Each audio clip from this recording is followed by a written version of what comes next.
Open-wheel racing at the Belle Isle circuit has been a highlight of the racing calendar since 1992.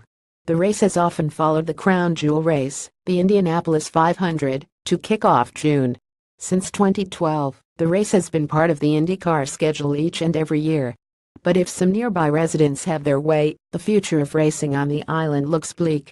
In an article published by the Detroit News, residents and race fans met with officials from Michigan's Department of Natural Resources, who control the island, earlier this week. Some locals from around the Detroit area want the race moved off the island due to the 11-week process of setup and cleanup that restricts large parts of Belle Isle. However, race organizers have pledged to reduce this time allotment in future years. The push from locals to remove the race from Belle Isle appears to be one more focused on environmental and personal impacts than economics. Organizers have said the IndyCar Grand Prix has generated over $45 million in economic development and regularly brings in close to 100,000 patrons to the island each year. Comparing this large event to other smaller events cited like a family reunion, wedding, or graduation belittles the hefty economic success the race provides.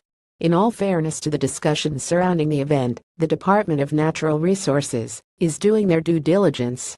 They inherited the contract with the Detroit Grand Prix when they took control of the island in 2014.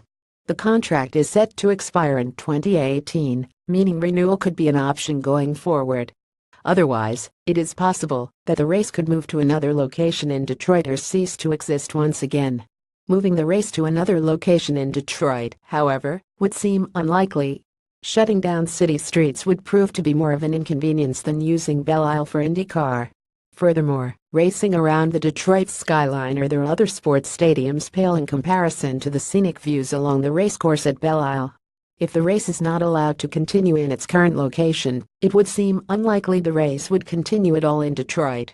What do you think? Should IndyCar keep racing on Belle Isle, or should the race be moved elsewhere in the Detroit metro? Would IndyCar keep racing in Detroit if they could not race on the island? Comment with your thoughts below, and stick with Beyond the Flag for the latest off-season IndyCar developments.